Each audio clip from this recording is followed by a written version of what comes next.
beraien errentagarritasuna ere bermatu behar dute eta nolabait bizi proiektu bat egin beharra daukate. Eta zentzu horretan aspalditik gabiltza lanean, baina noski entzuteko prest eta ikusteko ia zein den gure papela edo gure egiteko aukera.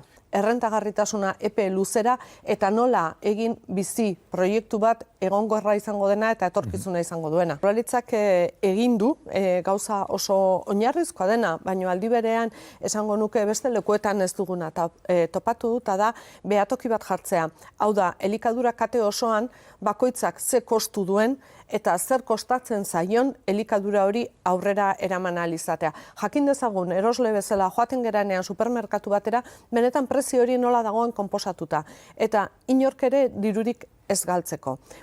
Horretan aritu gera, orain tokatzen zaiguk askotzere gehiago ikuskaritza lanetara pasatzea eta isunak jarri ahal izatea.